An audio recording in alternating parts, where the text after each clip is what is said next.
다 부질없다.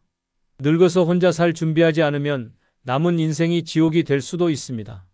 많은 사람들이 나이 들면 누군가와 함께 살아야 외롭지 않다. 혼자 사는 건 불가능하다. 라고 생각합니다. 하지만 현실은 다릅니다. 재혼으로 행복을 꿈꿨다가 병수발에 허덕이고 자식에게 기대다가 갈등 속에 인생을 망치는 사례는 셀 수 없이 많습니다. 결국 가장 큰 문제는 노년에 무엇을 준비했느냐에 달려 있습니다. 혼자 살아가는 건 외로울 것 같지만 사실 제대로 준비만 한다면 자유롭고 만족스러운 삶을 누릴 수 있는 최고의 선택이 될 수 있습니다. 그런데 많은 사람들이 그 준비가 뭔데? 라는 질문에 제대로 답하지 못합니다. 노년에 혼자 살기 위해 필요한 건 단순한 집 한 채나 돈 몇 푼이 아닙니다. 가장 중요한 건 스스로를 지킬 수 있는 5가지 필수 요소를 갖추는 것입니다.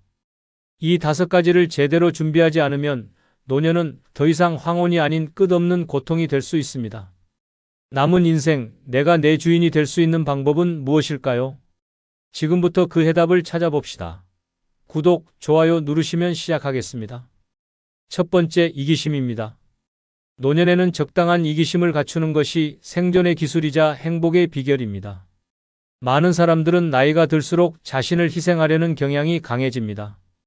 이 나이에 내가 뭘 더 바라겠어? 그냥 남들한테 잘하면 돼. 라고 스스로를 합리화하며 자신을 위해 살아가는 법을 잊어버립니다. 하지만 이기심 없이 남만 위해 사는 노년은 결국 상처와 후회로 점철된 삶으로 끝날 수 있습니다. 68세 김 씨는 자식들에게 모든 걸 희생하며 살아왔습니다. 은퇴 후에도 자식들의 부탁에 그래, 내가 도와줄게. 라며 남은 자금을 끌어모아 지원했습니다. 그런데 시간이 지나자 자식들의 태도는 점점 변했습니다. 엄마, 이번에 조금 더 빌려줘. 라는 말이 반복되었고 갚지 않는 돈은 쌓여만 갔습니다. 결국 김 씨의 통장은 텅 비었고 남은 노후는 더 이상 자신을 위한 시간이 아니었습니다. 나는 이렇게까지 희생했는데 왜 나만 이렇게 외롭고 힘든 걸까? 이기심 없이 살아가는 노년은 주변 사람들에게 당연한 존재가 됩니다. 당신이 도와주는 것을 거절하지 않는 순간 그 도움은 끝이 없습니다. 처음에는 감사하던 사람들이 점점 당신의 희생을 당연하게 여기고 나중에는 그것조차 불평하는 상황까지 벌어질 수 있습니다. 나이가 들수록 더 많이 베풀어야 한다. 라는 말은 잘못된 생각입니다. 이기심이란 타인을 외면하거나 배척하는 것이 아닙니다. 내가 내 삶의 주인이 되는데 필요한 건강한 방어선을 만드는 것입니다. 아무리 가까운 사람이라도 내 행복과 존엄성을 해칠 정도로 희생할 필요는 없습니다. 노년의 이기심을 갖추기 위해 가장 중요한 것은 아니요라고 말하는 연습입니다. 자식이나 친구가 도움을 요청하더라도 내가 감당할 수 없는 부탁이라면 단호히 거절해야 합니다. 내가 여유가 없어서 도와줄 수 없어. 이라고 말하는 것은 이기적인 행동이 아니라 내 삶을 지키는 현명한 선택입니다. 또한 나 자신이 먼저다. 라는 마음가짐이 필요합니다. 자식들이 어렵다고 해도 친구가 도움을 요청한다고 해도 내 건강과 재정이 우선입니다. 내가 무너지면 그들을 돕는 것도 불가능해집니다. 이기심은 내가 행복하기 위해 필요한 최소한의 보호막입니다. 그것이 없다면 노년은 끝없는 희생과 배신의 연속이 될 수 있습니다. 주변 사람들을 도우면서도 내가 지킬 선을 정하는 것, 그리고 그 선을 넘어서는 요구에는 단호히 거절하는 것, 그것이 진정한 이기심의 힘입니다. 나 자신을 지키지 않으면 아무도 나를 지켜주지 않는다. 노년의 이기심은 이기적인 행동이 아니라 내 삶을 존중하는 가장 큰 지혜입니다. 지금부터라도 내 인생의 우선순위를 나 자신으로 바꾸십시오. 그것이 당신을 진정으로 행복하게 만들 것입니다. 두 번째, 돈입니다. 노년에 가장 중요한 건 돈입니다. 돈이 없다면 노년은 끝없는 고통의 시작이 될 뿐입니다. 나이 들수록 건강은 점점 나빠지고 예상치 못한 병원비와 생활비가 쌓여갑니다. 난 건강하니까 괜찮아. 라고 생각하며 돈의 중요성을 과소평가한다면 뒤늦게 그 대가를 혹독하게 치르게 됩니다. 돈이 없으면 선택의 자유도 없고 존엄성도 지킬 수 없습니다. 한 예로 70세 김 씨는 젊었을 때 아이들 교육과 가족을 위해 모든 걸 희생하며 살아왔습니다. 내가 힘들어도 애들이 잘 되면 다 보람 있는 거야. 라는 생각으로 모아둔 돈을 전부 자식들에게 지원했습니다.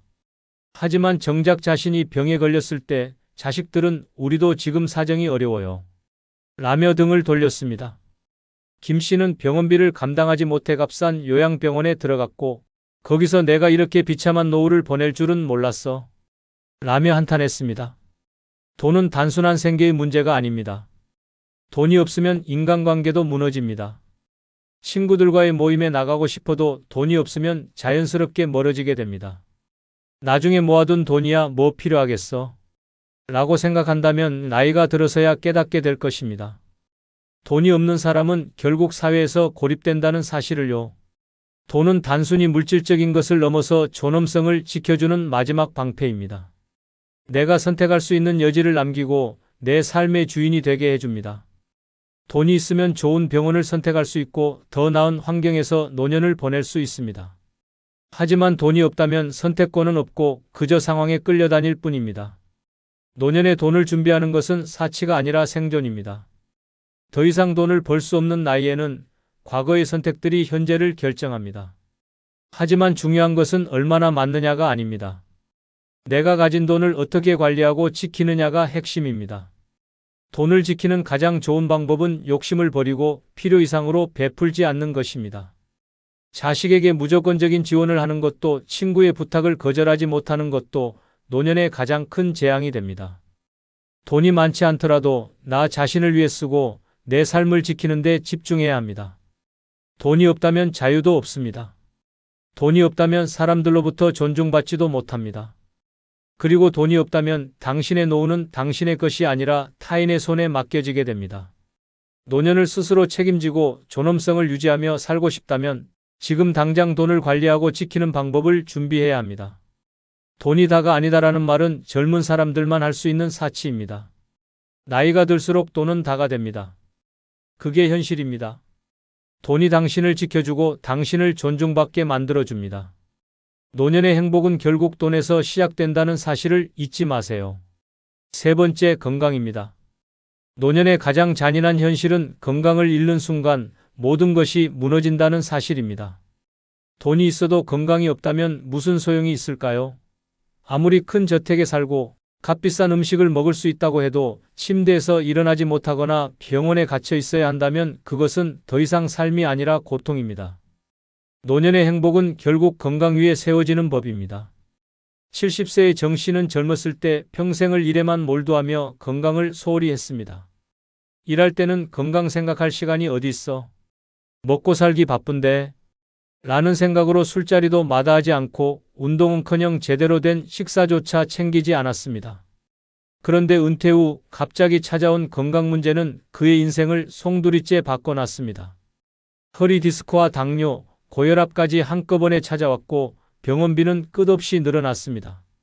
달이라도 성했으면 어딘가 나가서 사람들 좀 만나겠는데 이젠 집에 갇혀있는 신세야.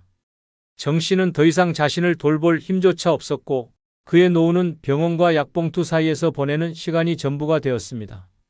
건강이 나빠지면 모든 것이 제한됩니다. 움직이지 못하면 친구들과의 만남도 여행도 심지어는 간단한 장보기조차 불가능해집니다. 자유를 잃는 순간 삶의 질은 끝없이 추락합니다. 그저 숨만 붙어 있는 상태로 하루하루를 견뎌야 하는 삶은 노년에 겪고 싶은 최악의 상황입니다. 건강이 왜 중요한지 더 말할 필요가 없습니다. 하지만 건강을 유지하려면 지금부터 적극적으로 노력해야 합니다. 나이가 들수록 자연스럽게 건강을 잃는 건 당연하지만 그 속도를 늦추고 더 오래 버틸 수 있는 것은 나 자신에게 달려 있습니다. 가장 먼저 해야 할 일은 정기적인 건강검진입니다. 나는 괜찮아. 라는 생각은 버려야 합니다. 젊을 때는 작은 병이 금방 낫지만 노년에는 작은 병이 큰 위기로 번질 수 있습니다.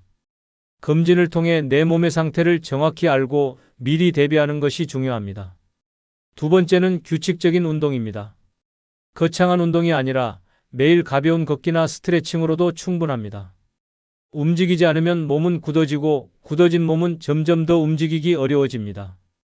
운동은 단순히 몸을 움직이는 것이 아니라 삶을 움직이게 만드는 가장 중요한 열쇠입니다. 마지막으로 올바른 식습관을 갖추는 것도 필수입니다. 나이가 들수록 소화 능력과 신체의 회복 능력이 떨어지기 때문에 무리한 식사나 불규칙한 식습관은 큰 위험이 됩니다. 영양을 고루 갖춘 식단과 적절한 섭취량을 지키는 것이 건강을 유지하는 핵심입니다.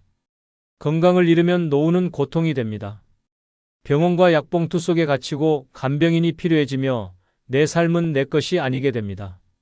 건강은 나 자신을 지킬 수 있는 가장 중요한 무기입니다. 나중에 운동하지 뭐. 라는 생각은 결국 내 노후를 망치는 가장 큰 실수가 됩니다. 건강은 기다려주지 않습니다. 지금부터라도 건강을 돌보는 것이 나 자신을 위한 최고의 투자가 됩니다. 노년의 삶은 건강 위에 세워집니다. 건강이 없으면 자유도 행복도 존엄도 없습니다. 나이가 들어도 당당하고 활기차게 살아가려면 지금부터라도 내 몸과 마음을 돌보는 데 최선을 다해야 합니다. 건강이야말로 노후의 진정한 자산입니다. 네 번째, 자존감입니다. 노년의 가장 중요한 것은 나 자신을 사랑하고 존중하는 힘, 바로 자존감입니다. 노년이 되면 많은 사람들이 자존감을 잃기 쉽습니다. 젊었을 때는 일을 하고 가정을 꾸리고 사회에서 역할을 하며 내가 필요한 존재라는 사실을 느낄 수 있었습니다. 하지만 은퇴 후 혹은 자녀가 독립한 후에는 나는 이제 쓸모없는 존재인가? 라는 생각이 스멀스멀 올라오기 시작합니다. 68세 박 할머니는 평생 가정을 위해 헌신하며 살아왔습니다. 자녀들을 뒷바라지하고 남편을 위해 살림을 꾸렸지만 나이가 들어 남편이 세상을 떠나고 자녀들이 각자 가정을 꾸리자 그녀는 텅 빈 집에 홀로 남겨졌습니다. 내가 여기서 뭘 하고 있지? 스스로에게 물어보며 점점 우울해졌습니다. 주변 사람들에게서도 관심이 줄어들자 그녀는 자신이 아무 쓸모없는 존재라고 느끼기 시작했습니다. 자존감을 잃는 순간 삶의 질은 급격히 추락합니다. 자존감이 낮아지면 사람들과의 관계도 무너지고 건강을 돌보는 의지도 약해지며 새로운 도전을 시도할 용기도 사라집니다. 자존감은 노년의 삶을 지탱하는 가장 기본적인 에너지입니다. 그렇다면 노년의 자존감을 지키고 높이는 방법은 무엇일까요? 첫째, 스스로를 돌보는 시간을 가져야 합니다. 나를 위한 작은 사치, 예를 들어 좋아하는 옷을 사 입거나 미용실에 가서 스타일을 바꾸는 것만으로도 자존감이 달라집니다. 나를 외적으로 가꾸는 것은 단순히 남들에게 잘 보이기 위한 것이 아니라 내가 나 자신을 소중히 여긴다는 메시지를 내게 전달하는 행위입니다. 둘째, 과거의 후회에 얽매이지 말아야 합니다. 나이가 들수록 그때 이렇게 했어야 했는데 라는 후회가 떠오를 수 있습니다. 하지만 과거는 이미 지나간 일입니다. 과거에 얽매이기보다는 지금부터라도 새로운 목표를 세우고 작은 성취를 이루는 데 집중해야 합니다. 셋째, 나만의 의미 있는 활동을 찾아야 합니다. 취미나 봉사활동 혹은 작은 일이라도 내가 즐길 수 있는 무언가를 하는 것이 중요합니다. 나는 아직 세상에 기여할 수 있는 존재다. 라는 느낌은 자존감을 높이는 데 결정적인 역할을 합니다. 넷째, 다른 사람의 시선을 의식하지 않아야 합니다. 노년에는 자꾸 이 나이에 이런 걸 하면 이상하게 보지 않을까? 라는 생각이 들기 쉽습니다. 하지만 남의 시선은 내 삶에 아무런 영향을 미치지 않습니다. 중요한 것은 내가 좋아하고 나를 행복하게 하는 일이 무엇이냐는 점입니다. 노년의 자존감은 더 이상 타인에게 의존하는 것이 아닙니다. 누군가의 칭찬이나 인정이 없어도 나는 나 자신을 사랑하고 존중할 수 있어야 합니다. 자존감은 나를 지키는 가장 강력한 방패이며 나를 앞으로 나아가게 하는 가장 큰 원동력입니다. 이 나이에 뭐가 중요하겠어? 라는 생각은 이제 버리십시오. 당신은 여전히 소중하고 여전히 빛나는 존재입니다. 자존감을 지키는 것은 노년을 활기차고 행복하게 만드는 가장 중요한 열쇠입니다. 지금부터라도 나 자신을 소중히 여기고 스스로를 사랑하는 법을 배워야 합니다. 자존감이 없으면 노년은 흔들리는 나무처럼 외로움과 불안에 시달릴 것입니다. 그러나 자존감이 있다면 어떤 상황에서도 당당하고 행복한 삶을 살아갈 수 있습니다. 당신은 지금도 충분히 가치 있는 사람입니다. 다섯 번째, 쓸모없는 인간관계의 정리입니다. 노년에는 진정으로 가치 있는 관계만 남겨야 합니다. 젊었을 때 우리는 인간관계가 많을수록 든든하다고 믿었습니다. 직장 동료, 동네 이웃, 자녀, 친구, 부모까지 끊임없이 관계를 맺으며 살았습니다. 하지만 은퇴 후 자녀가 독립하고 나면 대부분의 관계는 더 이상 필수가 아닙니다. 오히려 끊지 못한 인간관계가 당신의 시간과 에너지를 갉아먹는 짐이 됩니다. 억지로 유지하는 관계는 공허함만 남깁니다. 가끔씩 불편한 모임에 나가고 의미 없는 대화를 이어가다 보면 정작 나를 위해 써야 할 시간은 점점 줄어듭니다. 이런 관계들은 내가 힘들 때 도움을 줄 사람도 아니고 내 삶에 진정한 가치를 더해주지도 못합니다. 노년은 관계를 정리하고 가벼워져야 할 때입니다. 쓸모없는 인간관계를 끊으면 진정으로 소중한 관계가 빛을 발합니다. 내가 어려울 때 진심으로 곁에 있어줄 단 몇 명의 친구만으로도 충분합니다. 물론 관계를 끊는 일은 쉽지 않습니다. 하지만 내가 행복하지 않은 관계라면 과감히 정리해야 합니다. 내 삶은 나를 위해 살아가는 것입니다. 쓸모없는 관계를 정리하면 남은 시간을 온전히 나를 위해 쓸 수 있습니다. 노년의 인간관계는 양이 아니라 질입니다. 진짜 필요한 사람들과 함께하며 내 삶을 더 가볍고 행복하게 만들어 보세요. 70세 김 씨는 퇴직 후에도 다양한 모임과 인간관계를 유지하려고 애썼습니다. 늙어서 외로워지면 큰일이니까 라는 생각 때문이었습니다.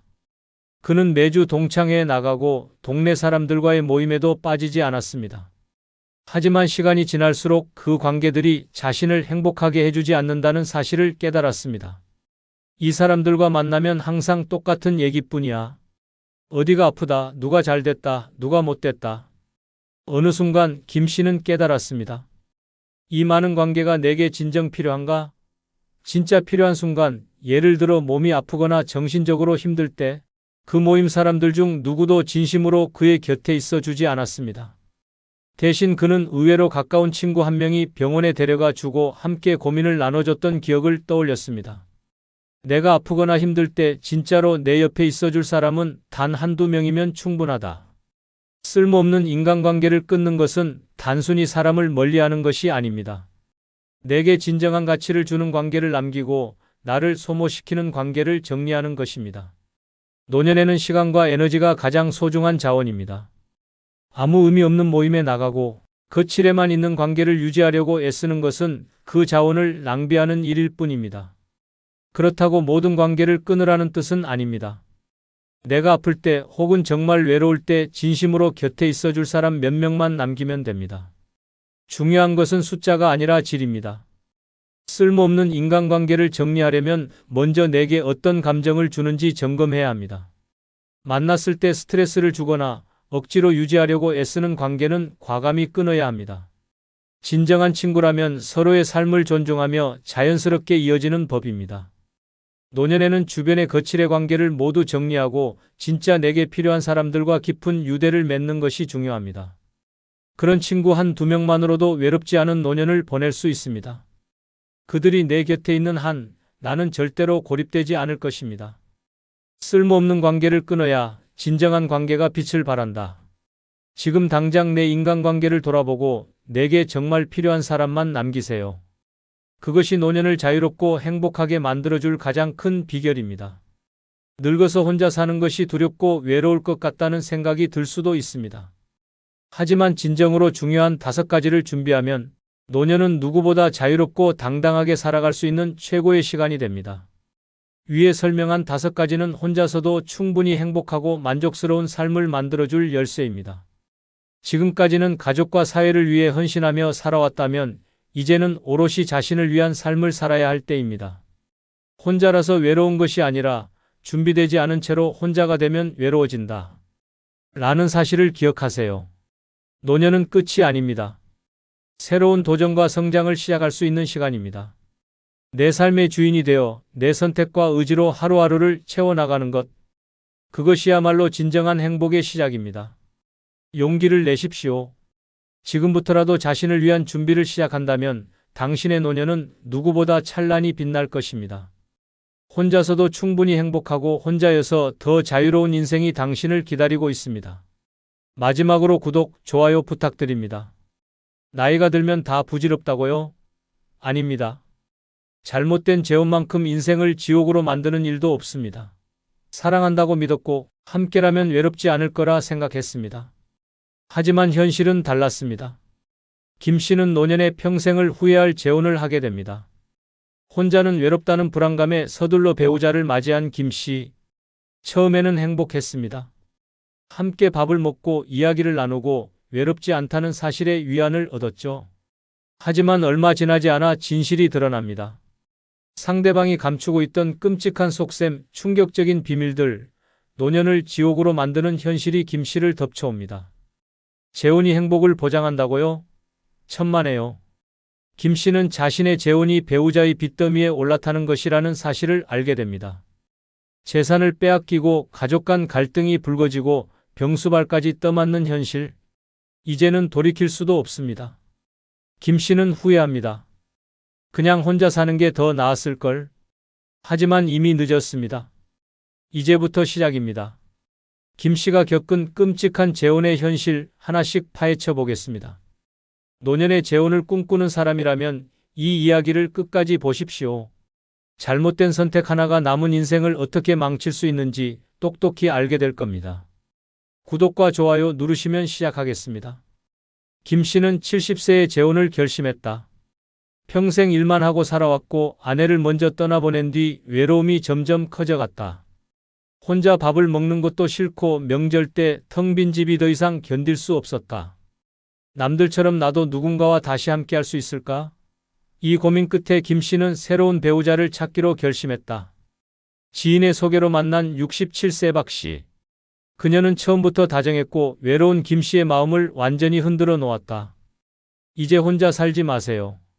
나랑 같이 따뜻한 노후 보내요. 이 한마디에 김 씨는 마음을 열었다. 나이가 들어서 하는 연애라 그런지 감정은 더 빠르게 깊어졌다. 손을 잡고 공원을 거닐며 함께 시장을 보러 다니며 김 씨는 마치 다시 젊어진 기분이었다.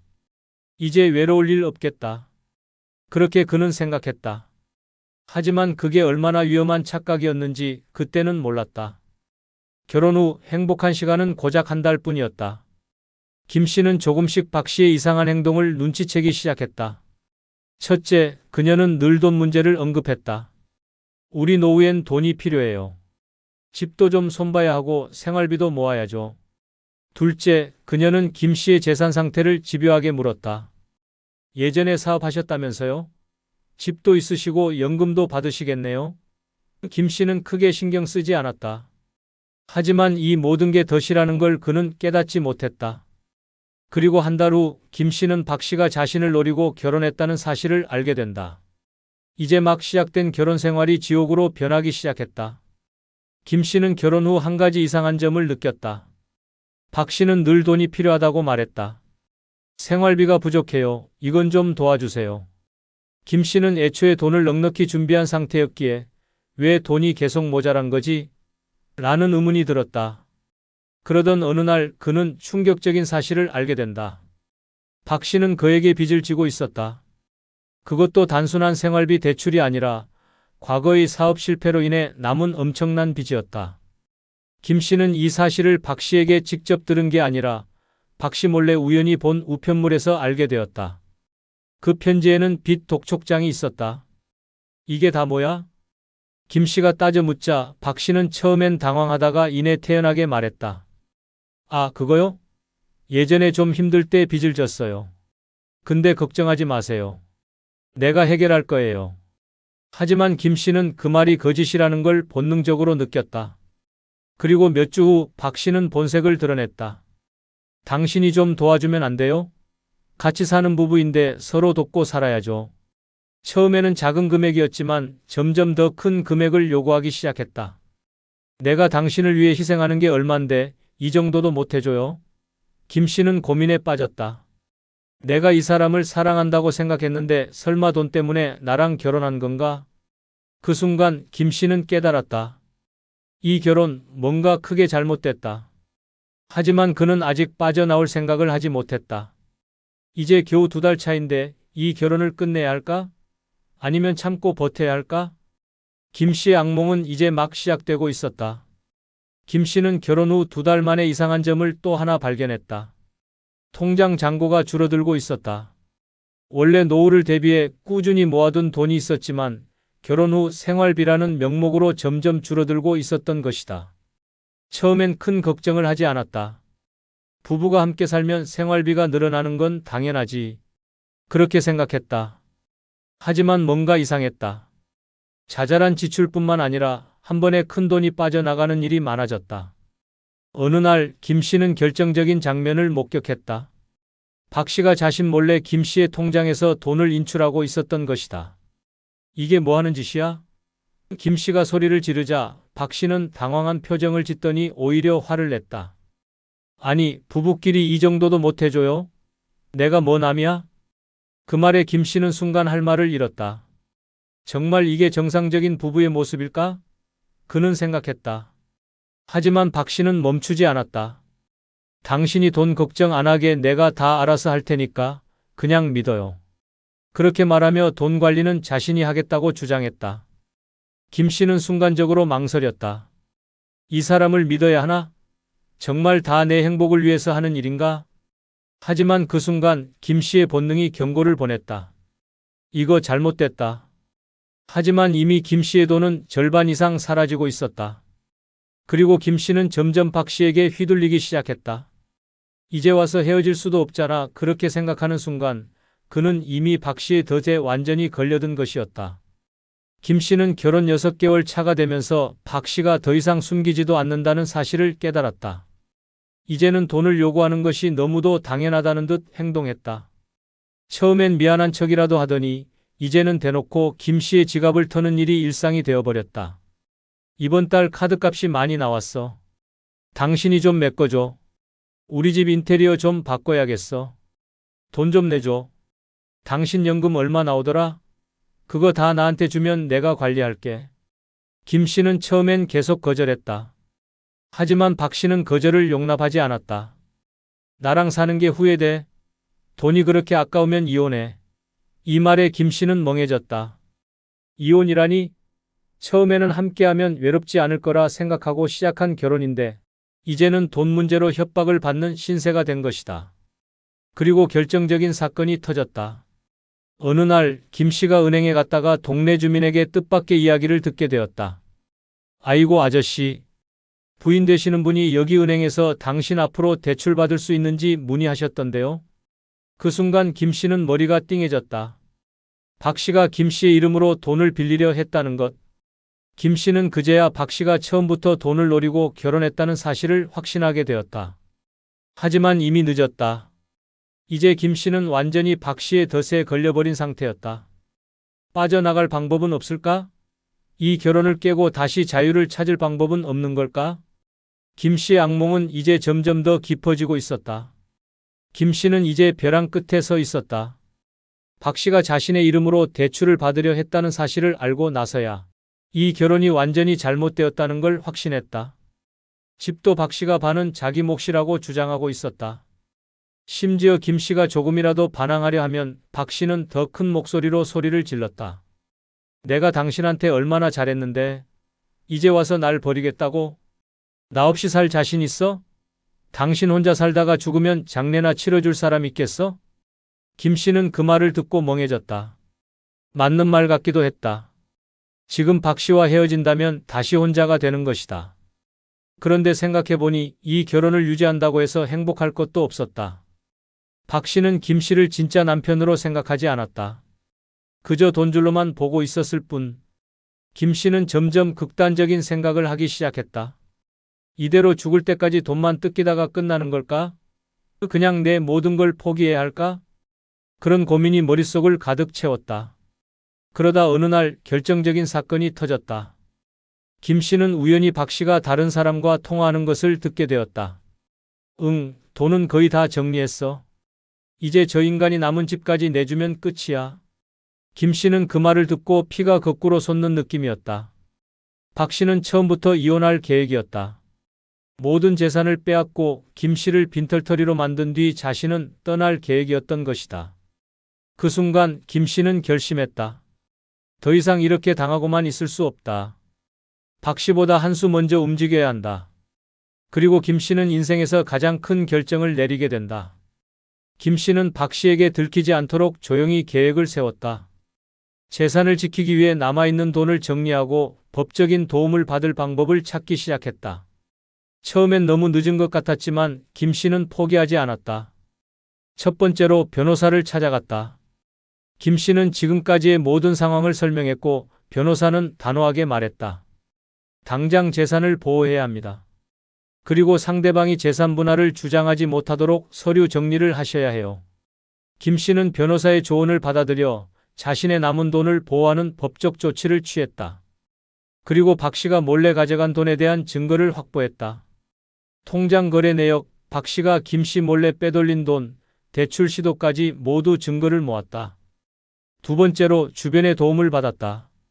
김 씨는 그동안 박 씨가 자기를 철저히 고립시켰다는 걸 깨달았다. 친구들과 연락이 끊겼고 자식들과도 멀어졌던 것이다. 하지만 김 씨는 용기를 내어 자식들에게 먼저 연락을 했다. 처음에는 이제 와서 무슨 일이냐는 반응이었지만 김 씨가 자신이 처한 상황을 솔직하게 이야기하자 자식들은 충격을 받았다. 아버지, 왜 이제야 말씀하셨어요? 당장 도와드릴게요. 김 씨는 그제야 눈물이 핑 돌았다. 그는 박 씨에게 세뇌당해서 자신이 버림받으면 정말로 혼자가 될 거라고 착각하고 있었다. 하지만 아니었다. 도움을 요청하면 손을 잡아줄 사람들이 있었다. 그리고 마지막으로 김 씨는 결정을 내렸다. 이혼이다. 박 씨가 먼저 자신을 버릴 계획을 세우고 있었다면 김 씨가 먼저 결단을 내려야 한다. 하지만 순순히 끝낼 수는 없다. 이제는 김 씨가 박 씨를 철저하게 궁지로 몰 차례다. 이제 마지막 전쟁이 시작된다. 김 씨는 이혼을 결심한 후 더 이상 주저하지 않았다. 그는 모든 계획을 차근차근 실행에 옮겼다. 박 씨가 눈치채기 전에 최대한 빠르게 법적인 절차를 밟아야 했다. 처음엔 긴장되었지만 김 씨는 이미 마음속으로 다 결단을 내렸다. 박 씨는 점점 더 자주 외출을 하기 시작했다. 그러면서도 김 씨에게는 여전히 자신감을 잃지 않는 태도로 말했다. 너 나 없으면 뭐 하겠어? 여태까지 내가 다 해준 거 아니야? 하지만 김 씨는 그 말이 더 이상 통하지 않는다는 걸 알았다. 그는 더 이상 박 씨의 협박에 휘둘리지 않기로 결심했다. 박 씨가 자주 외출하는 틈을 타 김 씨는 변호사와 함께 중요한 서류를 준비했다. 이제 그가 할 일은 박 씨가 돌아오면 바로 서류를 제출하고 법적으로 박 씨를 법정으로 끌고 가는 것이었다. 그날 박 씨가 집에 돌아오자 김 씨는 조용히 말했다. 이제 너와 나는 끝이야. 이미 변호사랑 모든 절차 다 밟았어. 박 씨는 놀란 눈으로 그를 쳐다보며 소리쳤다. 뭐라고? 내가 나를 어떻게 대하겠다는 거야? 하지만 김 씨는 그 순간 박 씨의 태도가 예전처럼 위협적이지 않다는 걸 깨달았다.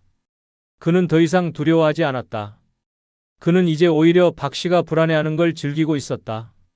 박 씨는 격분하며 집을 나가려 했지만 그가 문을 열자마자 김 씨는 법원에서 보게 될 것이라고 마지막 말을 던졌다. 너 그동안 내가 얼마나 참았는지 모르겠지? 이제 다 끝이다. 그 말을 끝으로 김 씨는 자신이 얼마나 강해졌는지를 실감했다. 박 씨는 격분하며 집을 나가려 했지만 그가 문을 열자마자 김 씨는 마지막으로 법원에서 만날 것이라고 말했다. 너 그동안 내가 얼마나 참았는지 모르겠지? 이제 다 끝이다.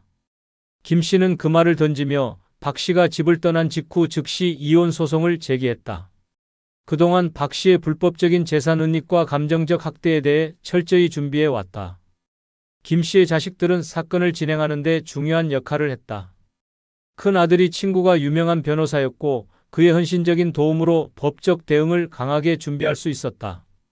이 변호사는 박 씨의 재산을 은닉한 사실을 밝혀내는데 중요한 증거들을 수집했으며 김 씨가 피해를 입은 부분을 법적으로 입증하는 데 큰 역할을 했다. 김 씨는 박 씨가 부부 공동 재산을 몰래 빼돌린 사실을 입증하기 위해 은행 기록과 관련 증인들을 확보했다. 변호사는 박 씨의 금융거래 내역을 파헤쳐 그가 부당하게 돈을 빼돌린 정황을 정확하게 밝혀냈다. 이 증거들은 김 씨에게 유리한 판결을 이끌어내는 데 결정적이었다. 법원에서의 판결은 김 씨에게 승리를 안겨줬다. 법원은 박 씨가 몰래 빼돌린 재산을 김 씨에게 돌려주도록 명령했다. 박 씨는 자신이 숨긴 돈을 모두 김 씨에게 반환해야만 했고 자식들이 제공한 증거와 법적 지원 덕분에 김 씨는 법적으로도 완전한 승리를 거두었다. 김 씨는 법원에서 이혼을 승리로 이끈 후 자신이 겪었던 모든 고통과 모욕을 마침내 끝내고 새로운 삶을 시작할 수 있었다. 자식들의 지원 덕분에 경제적으로도 완전히 자유로워졌고 박 씨의 부정적인 행동에 대한 법적 책임도 확실히 묻게 되었다. 이제 김 씨는 자신의 미래를 당당히 향해 나아갈 수 있었다. 이혼 후 김 씨는 자신이 정말로 혼자가 되어도 괜찮다는 것을 알게 되었다. 그는 박 씨가 떠난 후 혼자서도 충분히 살아갈 수 있다는 자신감을 얻었다. 처음에는 빈집이 어색하고 쓸쓸했지만 점차 김 씨는 혼자의 생활이 얼마나 자유로운지 평화로운지를 깨달았다. 김 씨는 새로운 삶을 시작하기로 결심했다. 예전에는 박 씨와 함께 있을 때는 생각할 수 없었던 작은 것들, 오래된 친구들, 외출을 가고 싶은 곳, 평소에는 가지 못했던 취미들을 하나씩 찾아 나섰다. 그는 운동을 시작했고 매일 아침 동네 공원에서 산책을 했다. 처음엔 힘들었지만 몸과 마음이 점차 건강해지는 걸 느낄 수 있었다. 김 씨는 여유가 생기면서 자기 자신에게 투자할 시간이 많아졌다는 것을 실감했다. 김 씨는 친구들에게도 연락을 해보았다. 그동안 박 씨에게 차단당했던 모든 연락을 다시 시작하면서 잃어버렸던 사람들과의 관계를 회복했다. 그는 점차 사람들과 함께하는 시간을 즐겼고 그들로부터 지지를 받으면서 더 이상 혼자가 아니란 사실에 안도감을 느꼈다. 김 씨의 인생은 이제 완전히 달라졌다. 그는 더 이상 박 씨의 그늘에서 살아가고 있지 않았다. 오히려 그녀가 떠난 후 더 행복하고 자유로운 삶을 살아가고 있었다. 김 씨는 자신이 과거의 삶에서 얼마나 많은 것들을 놓쳤는지를 깨닫고 이제는 그 모든 것을 되찾기 위해 노력했다. 김 씨는 마지막으로 자신에게 이렇게 말했다. 이제부터는 내가 주인공인 삶을 살아야겠다. 아무도 나를 억제할 수 없다. 이제 김 씨는 진정한 자유와 행복을 만끽하며 살아간다. 돈 없으면 노후가 불행하다? 아닙니다. 돈 없어도 찬란한 노후를 보내는 방법이 있습니다. 많은 사람들이 노후의 행복을 돈과 직결시킵니다. 돈 없으면 병원도 못 가고 여행도 못 가고 그저 외롭고 힘든 삶을 살게 될 거야. 라는 두려움이 우리를 짓누르죠. 하지만 과연 그럴까요? 돈이 없으면 정말로 행복한 노후를 꿈꿀 수 없는 걸까요? 그렇지 않습니다. 돈이 전부가 아닙니다. 물론 돈이 있으면 선택의 폭이 넓어지고 안정감을 느낄 수 있습니다. 하지만 세상에는 돈 없이도 삶을 찬란하게 만드는 힘이 있습니다. 그것은 바로 마음의 여유와 삶의 태도입니다. 돈은 없어도 행복을 선택하는 사람들은 주변의 작은 것에서 기쁨을 찾고 자신을 위한 소소한 즐거움을 만들어갑니다. 정원을 가꾸고 무료 프로그램에 참여하며 산책을 즐기는 것만으로도 노후는 충분히 찬란해질 수 있습니다. 결국 노후의 행복은 돈이 아니라 어떻게 살아가느냐에 달려 있습니다. 그렇다면 돈 없이도 찬란한 노후를 보내는 방법은 무엇일까요? 지금부터 그 해답을 알려드리겠습니다. 먼저 영상 시작 전에 좋아요 누르면 시작하겠습니다. 돈 없어도 찬란한 노후를 보내는 첫 번째 비결은 행복은 돈에서 나오지 않는다. 입니다. 노후가 다가오면 많은 사람들이 걱정부터 합니다. 돈이 없으면 어떻게 살지? 병원비도 없고 여행도 못 가고 뭐 하나 할 수 있는 게 없을 텐데. 하지만 이런 생각은 잘못된 선입견입니다. 돈이 없어도 충분히 행복하고 찬란한 노후를 보낼 수 있는 방법이 있습니다. 68세 김 씨는 평생 직장 생활을 했지만 은퇴 후 남은 재산은 크지 않았습니다. 자식들에게 지원을 하느라 저축은 거의 없었고 한 달 연금은 빠듯한 생활비를 간신히 충당하는 정도였습니다. 처음에는 그 사실에 좌절했습니다. 내 인생은 이제 끝났어. 그냥 이렇게 버티다 죽는 거지. 하지만 김 씨는 곧 깨달았습니다. 돈 없이도 행복해질 수 있는 방법이 있다는 것을요. 김 씨가 가장 먼저 시작한 건 자신의 일상에서 소소한 행복을 찾는 것이었습니다. 아침에 일어나 햇살을 느끼고 동네 공원을 산책하며 자연의 아름다움을 즐겼습니다. 화려한 레스토랑 대신 집 근처 시장에서 신선한 재료를 사와 요리하는 기쁨을 알게 되었습니다. 돈이 없어도 누릴 수 있는 소소한 즐거움은 생각보다 많았습니다. 또한 김 씨는 무료로 제공되는 지역 프로그램과 커뮤니티 활동에 참여하기 시작했습니다. 독서 모임에 나가고 동네 복지관에서 진행하는 건강 강좌에도 꾸준히 참석했습니다.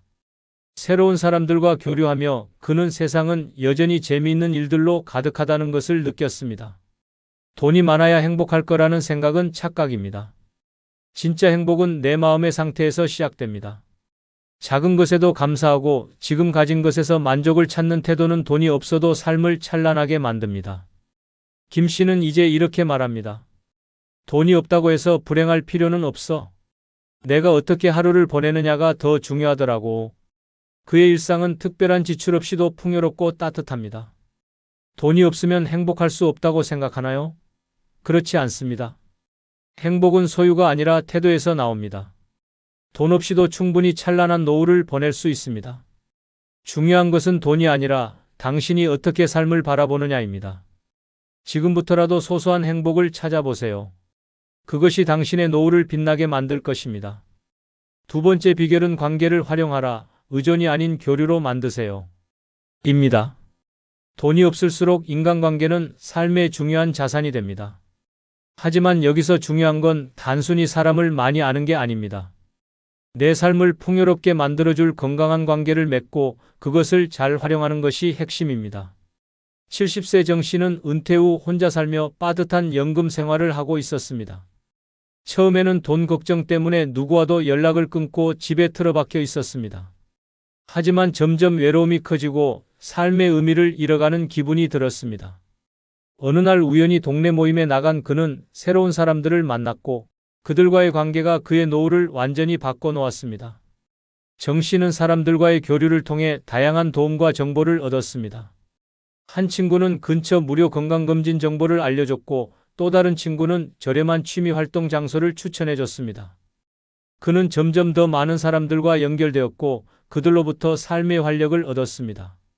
돈은 관계를 통해 보완할 수 있습니다. 외롭고 고립된 생활을 벗어나 사람들과의 교류 속에서 새로운 기회를 발견할 수 있습니다. 하지만 여기서 중요한 점은 도움을 받기만 하는 관계가 아닌 상호 교류하는 관계를 만드는 것입니다. 내가 먼저 상대를 존중하고 작은 도움이라도 줄 수 있다면 그 관계는 더 단단해집니다. 또한 사람들과 함께할 때는 내가 가진 것을 활용하는 것도 중요합니다.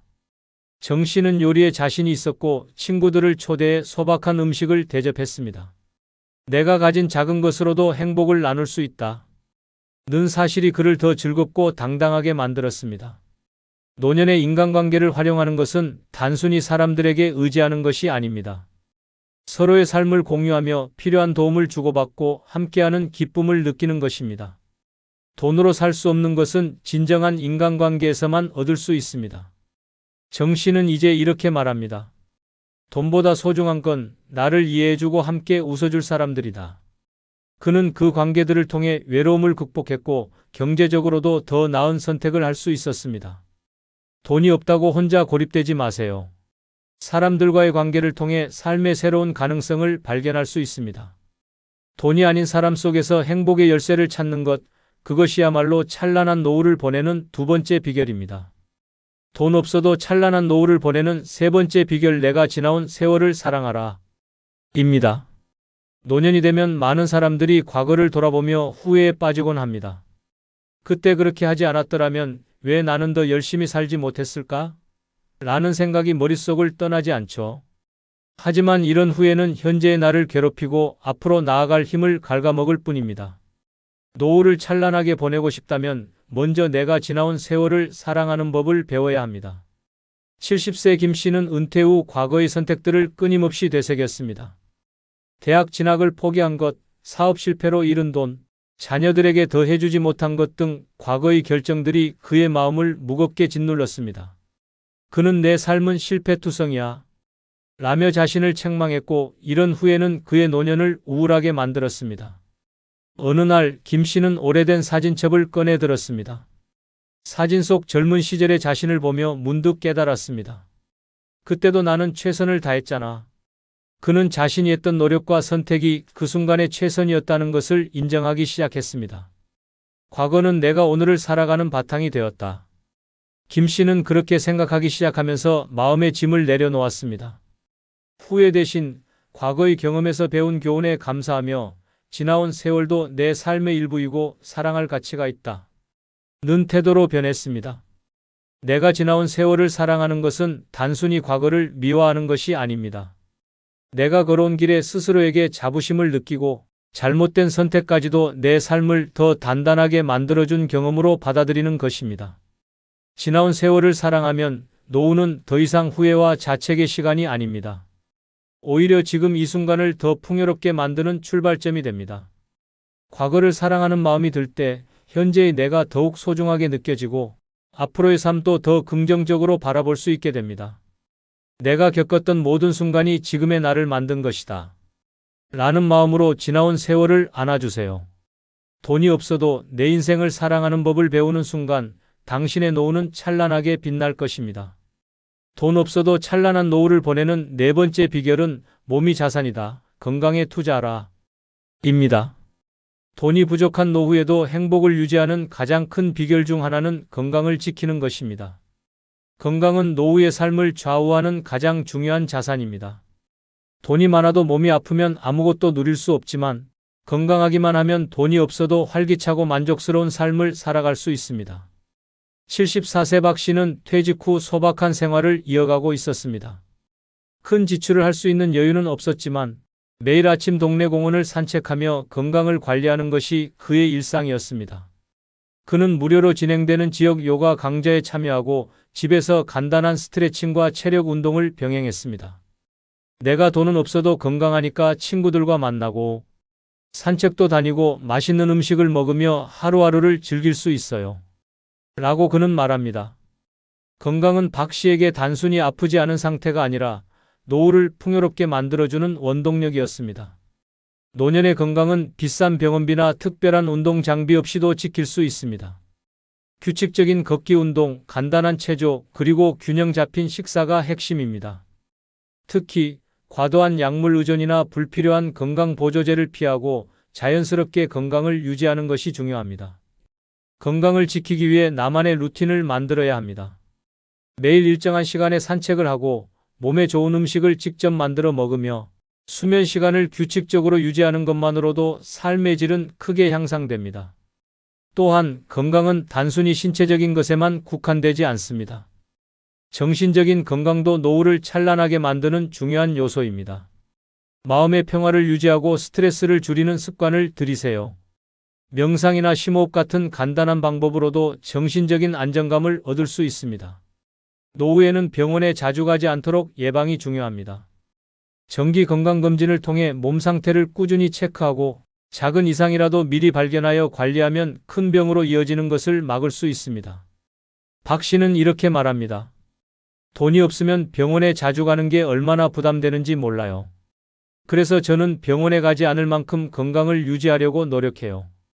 그게 제가 돈을 절약하고 행복하게 사는 방법이에요. 건강은 노후를 지탱하는 가장 중요한 기반입니다. 몸이 아프면 모든 일이 멈추고 경제적인 부담은 배가 됩니다. 하지만 건강을 잘 유지하면 돈이 없어도 내가 하고 싶은 일을 하며 활기찬 삶을 살 수 있습니다. 건강은 나의 가장 큰 자산이다. 돈 없이도 몸과 마음을 돌보는 습관을 통해 노후를 찬란히 빛낼 수 있습니다. 오늘부터라도 내 몸에 투자하세요. 그것이야말로 노후를 위해 가장 현명한 선택입니다. 돈 없어도 찬란한 노후를 보내는 다섯 번째 비결은 삶의 의미를 찾아라. 입니다. 노후의 삶이 공허해지고 무의미하게 느껴지는 이유는 삶의 방향성을 잃어버렸기 때문입니다. 돈이 없어도 찬란한 노후를 보낼 수 있는 가장 중요한 방법 중 하나는 나만의 삶의 의미를 발견하는 것입니다. 71세 정 씨는 은퇴 후 처음 몇 년간 아무것도 하지 않은 채 시간을 흘려보냈습니다. 하루 종일 TV를 보거나 길게 낮잠을 자며 무료한 나날을 보냈죠. 처음에는 평생 고생했으니 이제 좀 쉬자 라고 생각했지만 시간이 갈수록 그는 자신이 점점 무기력해지는 것을 느꼈습니다. 어느 날 정 씨는 문득 내가 왜 이렇게 사는 거지? 라는 생각이 들었습니다. 그는 오래전부터 하고 싶었던 봉사활동을 떠올렸습니다. 지역 복지관에서 아이들에게 책을 읽어주는 일을 시작했는데 단순히 시간을 때우는 일이 아니라 아이들의 웃음소리를 들으며 삶의 에너지를 되찾기 시작했습니다. 그는 이렇게 말합니다. 돈은 없어도 내가 누군가에게 필요한 사람이 된다는 것이 이렇게 행복한 일인지 몰랐어요. 삶의 의미는 거창한 목표에서 나오지 않습니다. 때로는 작은 일상 속에서 찾을 수 있습니다. 오랫동안 잊고 지냈던 취미를 다시 시작하거나 내가 잘하는 것을 통해 누군가에게 도움을 줄 수 있는 일을 찾는 것만으로도 충분합니다. 삶의 의미를 찾기 위해 중요한 것은 나만의 이유를 만드는 것입니다. 그것이 봉사활동이든 글을 쓰는 것이든 아니면 단순히 가족들과 더 많은 시간을 보내는 것이든 상관없습니다. 나를 움직이게 하고 하루하루를 살아가는 동기를 부여하는 것이라면 무엇이든 좋습니다. 돈이 없어도 삶의 의미를 찾으면 하루하루가 특별해집니다. 소소한 일이라도 내가 그것의 가치를 느끼고 내 삶의 목적이 있다고 생각하면 돈으로는 살 수 없는 만족감을 느낄 수 있습니다. 또한 삶의 의미는 내가 가진 것을 나누는 데서도 발견됩니다. 75세 박 씨는 경제적으로 여유가 없었지만 자신이 할 수 있는 한 가지를 찾았습니다. 그는 동네 어르신들에게 스마트폰 사용법을 가르치기 시작했습니다. 제가 가진 작은 재능이라도 누군가에게 도움이 된다면 그걸로 제 삶도 더 빛날 수 있죠. 라고 그는 말합니다. 삶의 의미는 외부에서 찾는 것이 아니라 스스로 만들어가는 것입니다. 내가 누구인지, 무엇을 좋아하는지, 어떤 일을 할 때 가장 행복한지 생각해 보세요. 돈이 없어도 내가 존재하는 이유를 발견하면 노후는 더 이상 공허하지 않습니다. 삶은 그저 사라지는 시간이 아니라 의미를 채워가는 여정이다. 돈이 없어도 내가 가야 할 길을 찾고 나만의 이유를 만들어 가세요. 그것이 노후를 찬란하게 만드는 5번째 비결입니다. 돈 없어도 찬란한 노후를 보내는 6번째 비결은 혼자만의 시간을 즐겨라. 입니다. 노후를 혼자 보낸다는 생각만으로도 외롭고 쓸쓸하게 느껴지는 사람들이 많습니다. 하지만 혼자만의 시간을 즐길 수 있는 능력은 노후를 찬란하게 만드는 중요한 열쇠입니다. 다른 사람들에게 끌려다니거나 주변을 채우려고 애쓰는 대신 혼자여도 충분히 행복하다 고 느낄 수 있다면 노후는 완전히 새로운 세계로 변합니다. 73세 최 씨는 자녀들이 모두 독립하고 배우자마저 먼저 떠나면서 홀로 남았습니다. 처음에는 주변 사람들에게 의지하려고 애썼지만 점점 고립된 느낌이 들었습니다. 왜 나는 혼자일까? 왜 이렇게 쓸쓸할까? 라고 생각하며 우울해졌습니다. 그러던 어느 날 그는 스스로에게 질문을 던졌습니다. 내가 혼자 시간을 보내면서도 즐길 수 있는 건 뭐지? 그날 이후 최 씨는 새로운 취미를 찾아보기 시작했습니다. 그는 일단 책을 읽기 시작했고 이어서 작은 수첩에 일기를 쓰는 습관을 들였습니다. 그러다 문득 혼자 카페에 가서 커피 한 잔을 마시며 세상을 관찰하는 것이 얼마나 큰 즐거움인지 깨달았습니다. 혼자서도 충분히 풍요롭다. 최 씨는 이렇게 깨달았습니다. 그 이후로 그는 혼자 여행을 떠나기도 하고 영화를 보고 요리를 배우며 시간을 보냈습니다. 혼자만의 시간을 즐기는 것은 자신을 더 잘 알게 되는 과정입니다. 돈이 필요하지도 않습니다. 좋아하는 음악을 들으며 커피 한 잔을 마시는 것, 동네를 산책하며 하늘을 바라보는 것, 혹은 오래된 사진첩을 꺼내보며 추억에 잠기는 것만으로도 충분합니다. 많은 사람들이 혼자 있는 것을 두려워합니다. 하지만 혼자만의 시간을 잘 활용하면 그 시간이 오히려 내 삶을 더 깊고 풍요롭게 만들어줍니다. 노년에는 더 이상 누군가를 위해 살아갈 필요가 없습니다. 이제는 나 자신과 시간을 보내는 법을 배워야 할 때입니다. 또한 혼자 있는 시간을 좋아하게 되면 다른 사람들과의 관계도 더 건강해집니다. 누군가를 만나는 시간이 즐겁긴 하지만 그 시간이 내 행복의 전부가 아니라고 느끼면 관계에서 오는 스트레스도 줄어듭니다. 최 씨는 이제 말합니다. 혼자 있는 시간이 오히려 나를 더 단단하게 만들어줬어요. 나 혼자 있어도 전혀 외롭지 않아요. 그는 더 이상 누구에게 의지하려고 하지 않으며 혼자만의 시간을 온전히 즐기고 있습니다. 혼자만의 시간을 잘 활용하는 법을 배우세요. 내 삶을 온전히 즐길 수 있는 방법을 찾아보세요. 노후의 행복은 결국 내가 나와 잘 지내는 방법을 아는 것에서 시작됩니다. 돈 없이도 나 자신과 함께하는 시간만으로 충분히 찬란한 삶을 살 수 있습니다. 혼자라는 것이 두려운 것이 아니라 혼자 있는 시간을 즐길 줄 모르는 것이 두려운 것입니다. 지금부터라도 혼자만의 시간을 즐기는 법을 배우세요. 그것이 노후를 빛나게 만드는 6번째 비결입니다. 돈 없어도 찬란한 노후를 보내는 7번째 비결은 지금까지 무탈하게 살아온 것에 감사하라. 입니다. 노년에 접어들면 많은 사람들이 내가 이루지 못한 것들, 하지 못했던 선택들에 대해 후회하며 자신을 탓하곤 합니다. 하지만 잠시 멈춰서 생각해 보세요.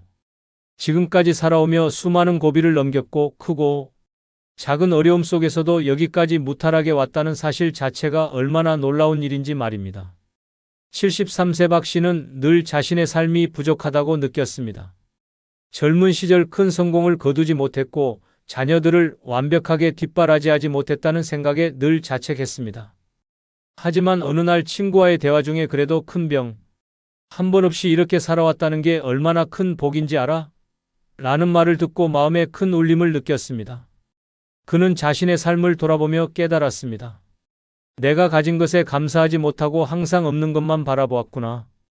병원 신세를 지지 않고 몸이 건강한 것, 자녀들이 각자의 삶을 꾸려나가고 있는 것, 친구들과 웃으며 대화할 수 있는 것, 이 모든 것이 당연한 것이 아니라 축복이라는 걸 알게 된 순간 그의 시선은 완전히 달라졌습니다. 지금까지 무탈하게 살아온 것에 감사하는 마음은 단순히 긍정적인 태도를 가지는 것을 넘어 삶을 더욱 풍요롭게 만듭니다. 돈이 없어도 내가 이 자리까지 올 수 있었던 모든 경험들에 감사할 수 있다면 그 자체로 내 삶은 충분히 가치 있는 것이 됩니다.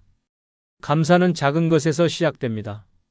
매일 아침 눈을 뜨며 또 하루를 살 수 있구나 라고 생각하거나 식사를 하며 오늘도 이렇게 한 끼를 먹을 수 있구나 라고 느껴보세요. 이런 사소한 감사가 쌓이면 마음은 더욱 평온해지고 삶의 작은 순간들에서 더 큰 행복을 느낄 수 있습니다. 박 씨는 이제 매일 자신에게 말합니다. 내가 여기까지 온 것만으로도 충분히 대단해. 그는 과거의 부족함을 탓하기보다 오늘 하루를 감사로 채우며 살아가고 있습니다. 돈이 많지 않아도 지금까지 내가 무탈하게 살아온 것에 대한 감사는 노후를 찬란하게 만드는 가장 큰 비결 중 하나입니다. 당신의 삶은 이미 많은 축복으로 가득 차 있습니다.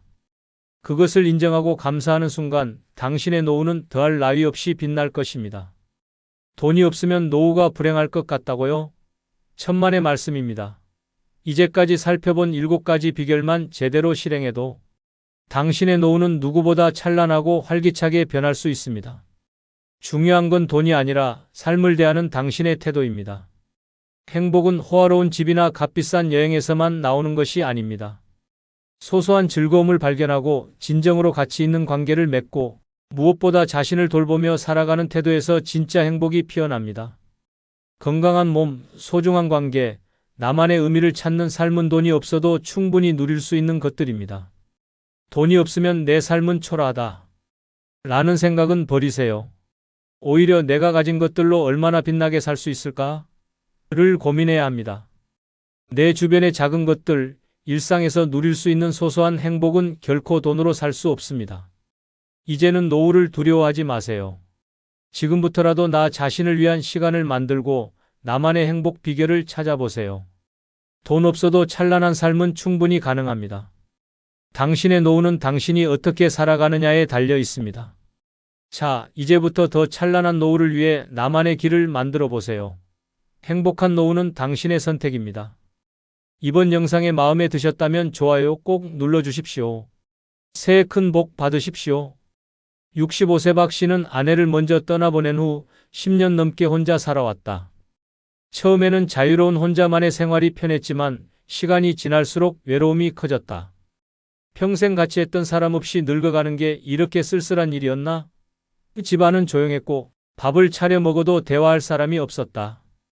그러던 어느 날 지인의 소개로 62세 김 씨를 만났다. 비슷한 연배에 혼자 된 지 오래되었고 따뜻한 성격을 가진 사람이었다. 둘은 만나자마자 편안한 느낌을 받았다. 함께 식사를 하고 공원을 산책하며 이야기를 나누다 보니 어느새 서로에게 의지하고 싶은 감정이 생겼다. 이제 혼자 살 필요 없어요. 남은 인생 서로 의지하며 지내는 게 어때요? 김 씨의 말에 박 씨는 흔들렸다. 자식들과 주변에서는 그 나이에 재혼해서 뭐 하려고요?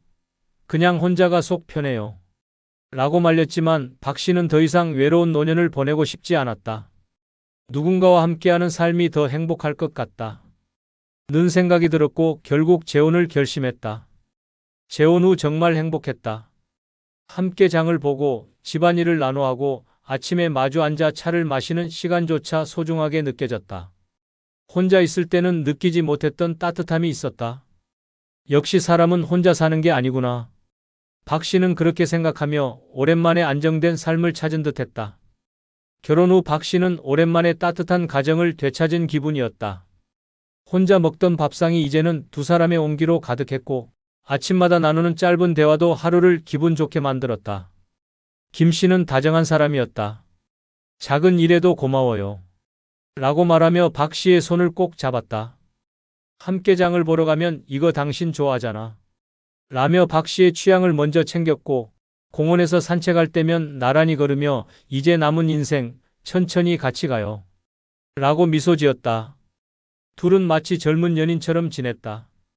날이 좋으면 근처 공원에 나가 벤치에 앉아 도란도란 이야기를 나눴고 비 오는 날에는 따뜻한 차 한 잔을 두고 창밖을 바라보며 시간을 보냈다. 박 씨는 이렇게 나이 들어도 사랑을 할 수 있구나.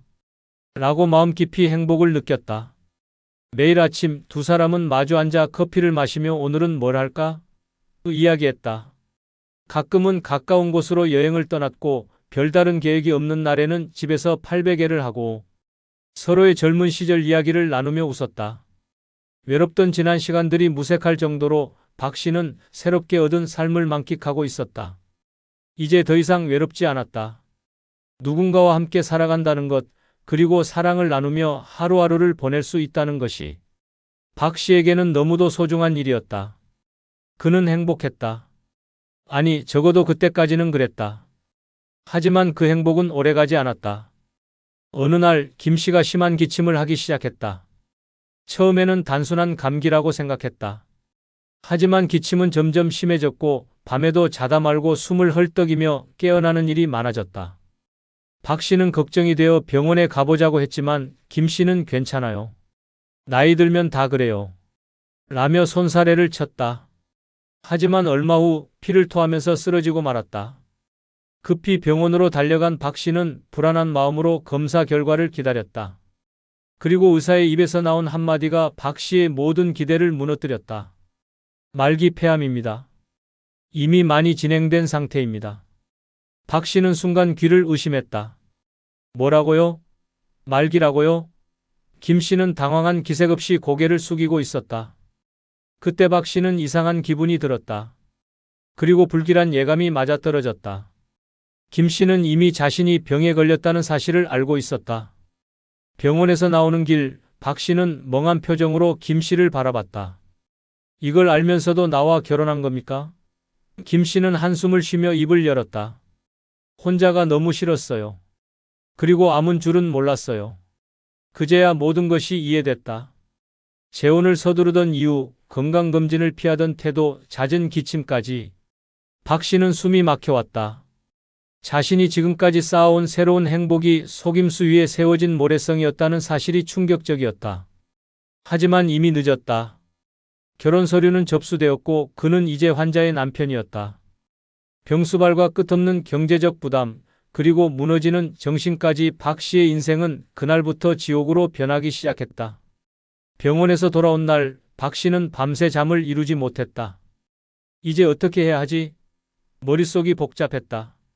사랑하는 사람과 남은 시간을 함께하고 싶었지만 그가 말기암이라는 사실을 알았을 때의 충격은 너무 컸다. 결혼 전에 말이라도 해줬다면 적어도 준비는 했을 텐데. 하지만 이제 돌이킬 수 없었다. 그는 이미 이 결혼에 덫에 걸려 있었다. 김 씨의 상태는 빠르게 악화됐다. 처음에는 기침 정도였지만 며칠이 지나면서 음식을 제대로 삼키지 못하고 몸을 제대로 가누지 못하는 상황이 되었다. 병원에 다시 가자 의사는 말했다. 지금부터는 간병이 필수입니다. 환자가 스스로 움직일 수 없기 때문에 보호자가 24시간 곁에 있어야 합니다. 그 말이 끝나자마자 박 씨는 자신의 인생이 송두리째 무너지고 있다는 사실을 깨달았다. 하지만 운명이라고 생각했다. 잠시나마 내게 행복을 준 김 씨를 매몰차게 외면하기가 어려웠다. 하루 종일 병원에서 김 씨를 돌봤다. 침대에서 일으켜 세우고 식사를 떠먹이고 약을 챙겼다. 밤에도 몇 번씩 일어나 김 씨를 화장실에 데려가야 했고 기침이 심해질 때마다 등을 두드려주며 잠 한숨 제대로 자지 못하는 날이 계속됐다. 병수발이 시작된 지 한 달 만에 박 씨는 이미 탈진 상태가 되었다. 몸은 천근만근 무겁고 허리는 아프고 손목에는 파스가 떨어질 날이 없었다. 이게 내가 꿈꾸던 노년이었나? 스스로에게 묻고 또 물었다. 하지만 가장 큰 문제는 따로 있었다. 병원비였다. 김 씨는 이미 항암 치료를 받을 수 없는 상태였지만 통증을 줄이기 위해 지속적인 치료와 약물이 필요했다. 처음에는 어떻게든 감당해보자 고 생각했다. 하지만 병원비는 상상을 초월했다. 검사비, 약값, 입원비까지 매달 수백만 원이 나갔다. 박 씨는 은퇴 후 모아둔 돈으로 버텨보려 했지만 통장은 급속도로 비어갔다. 결국 그는 자식들에게 전화를 걸었다. 얘들아, 아빠가 좀 힘든 상황이야. 병원비가 너무 많이 나가는데 조금이라도 도와줄 수 있겠니? 하지만 돌아온 대답은 차가웠다. 아빠, 우리가 뭐라고 했어요? 이럴 줄 몰랐어요? 처음부터 반대했잖아요. 이제 와서 우리한테 기대면 어떡해요? 박 씨는 그제야 깨달았다. 나는 이제 완전히 혼자가 되었구나. 재혼을 결심한 순간 그는 자식들과의 관계를 희생했다. 그리고 이제 병수발과 끝없는 경제적 부담 속에서 혼자 버텨야만 했다. 그렇게 그가 꿈꾸던 따뜻한 노후는 완전히 산산조각이 났다. 그를 기다리고 있는 것은 오직 끝없는 희생과 바닥을 향해 추락하는 삶뿐이었다. 박 씨는 매일 똑같은 하루를 반복하고 있었다. 병원비는 끝없이 불어나고 있었다. 남은 돈을 보며 그는 스스로에게 되물었다. 내가 왜 이 지경까지 왔을까? 더 이상 버틸 수 없었던 박 씨는 결국 자식들에게 다시 연락했다. 아빠 정말 힘들다. 딱 한 번만이라도 와서 좀 도와줄 수 없겠니? 하지만 돌아오는 대답은 냉정했다. 아빠, 우린 처음부터 말렸어요. 이제 와서 우린 손 못 대요. 그 선택 아빠가 한 거잖아요. 감당하셔야죠. 박 씨는 자식들과 완전히 단절되었다는 사실을 인정해야 했다. 이제는 누구에게도 기대지 못한 채 스스로 이 모든 걸 감당해야만 했다. 그때부터 그는 절망 속에서 살아가기 시작했다. 체력은 한계에 다다랐고 경제적으로도 더 이상 버틸 수 없는 상황이었다. 김 씨는 점점 상태가 나빠져 스스로 움직이는 것조차 힘들어졌다. 이제는 기저귀를 갈아주고 씻기고 하루 종일 눕혀두지 않기 위해 자세를 바꿔주는 일까지 해야 했다. 그는 이제 병수발이 아니라 끝없는 희생 속에서 몸과 정신이 무너져 내리고 있었다. 어느 날 거울을 보던 박 씨는 깜짝 놀랐다. 거기엔 자신이 알던 모습이 아니었다. 눈에는 생기가 없고 얼굴은 퀭하게 꺼져 있었다. 손목은 뼈만 남았고 걸음걸이조차 불안정했다. 그는 문득 깨달았다. 이러다 내가 먼저 쓰러지겠구나. 하지만 도망칠 곳도 기댈 곳도 없었다. 자신이 만든 이 감옥에서 벗어날 방법이 없었다. 그는 남은 노후를 이렇게 병든 배우자를 위해 바쳐야만 했다. 이게 내가 원했던 노년이었을까? 박 씨는 침대에서 자고 있는 김 씨를 바라보며 처음으로 이 결혼이 완전히 잘못된 선택이었다는 사실을 인정했다. 하지만 이미 너무 늦어버렸다. 그리고 언제부터인지 김 씨의 태도도 변하기 시작했다. 내가 이렇게 힘든데 당신은 뭐라도 더 해줘야 하는 거 아니야? 이제 와서 힘들다고? 나한테 이러면 안 되지. 박 씨는 할 말을 잃었다. 처음에는 고맙다, 미안하다. 던 사람이 이제는 그의 희생을 당연하게 여기고 오히려 더 많은 것을 요구하고 있었다. 내가 이 사람을 돌보는 게 아니라 내 인생이 이 사람에게 삼켜지고 있구나. 박 씨는 점점 감당할 수 없는 상황에 처하자 김 씨의 유일한 아들에게 도움을 요청하기로 결심했다. 처음부터 연락을 하지 않았던 이유는 간단했다. 김 씨는 재혼 전에 박 씨에게 말했었다. 내 아들은 바빠요. 신경 쓰지 않는 게 좋아요. 하지만 지금은 너무 급박한 상황이었다. 아무리 바쁘다 해도 친어머니가 말기암으로 투병하고 있다면 최소한 얼굴이라도 한번 비추지 않을까? 그런 희망을 안고 박 씨는 어렵게 연락을 했다. 자네 어머니 상태가 많이 안 좋아. 내가 혼자 돌보는 게 한계야. 잠깐이라도 와줄 수 있겠나? 하지만 돌아온 대답은 너무나 차가웠다. 제가 뭘 할 수 있겠어요? 전 병수발 같은 거 할 자신 없어요. 그리고 돈도 없고요.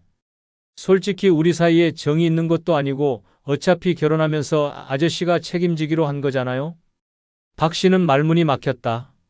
어머니가 지금 죽어가고 있는데 단 한 번도 병문안을 오지 않겠다는 말이었다. 자네 어머니야. 어떻게 이럴 수가 있어? 하지만 상대는 덤덤했다. 솔직히 어머니가 결혼할 때도 저한테 의견 묻지 않았잖아요.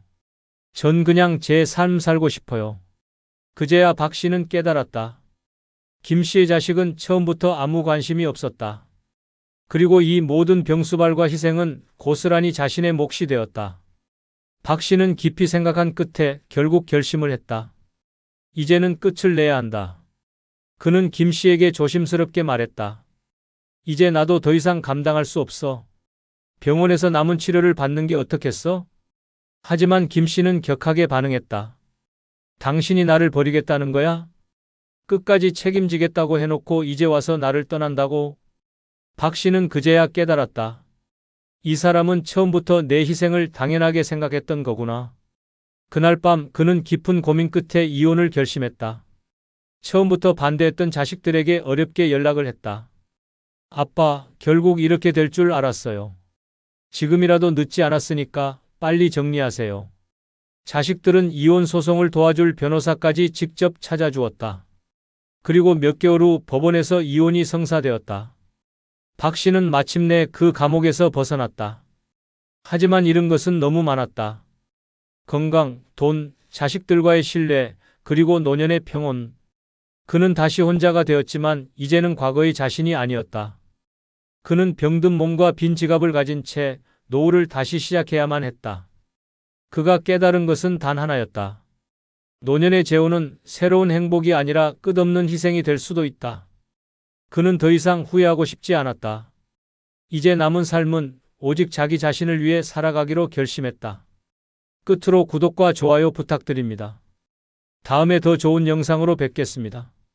여러분들이 후회 없는 인생을 살고 싶다면 지금부터 정신을 바짝 차리셔야 합니다. 나이가 들수록 사람과의 관계가 전부라고 착각하는 순간 당신의 노후는 무너집니다. 가까운 친구라고, 오랜 지인이라고, 그래서 더 위험합니다. 그들의 부탁을 쉽게 들어주고 도움을 주다 보면 결국 피해를 보는 건 당신뿐입니다. 처음에는 이 사람은 믿을만해라고 생각하며 베풀지만 결국 관계는 깨지고 돈은 돌아오지 않고 이용만 당한 채 버려지는 일이 우리 주변에 허다합니다. 특히 65세 이후에는 아무리 친한 친구나 지인이라도 절대 베풀면 안 되는 것들이 있습니다. 그 나이에 베풀다가 망가지면 회복이 불가능하고 만약 금전적인 피해가 있다면 그 피해는 자식까지 영향을 미치기 때문입니다. 이제부터 절대 베풀어서는 안 되는 이 5가지를 알려드리겠습니다. 구독, 좋아요 누르면 시작하겠습니다. 첫 번째는 남의 감정 쓰레기통이 되는 것입니다. 어떤 사람들은 늘 불평불만을 달고 삽니다. 사는 게 힘들어. 아무도 날 이해해주지 않아.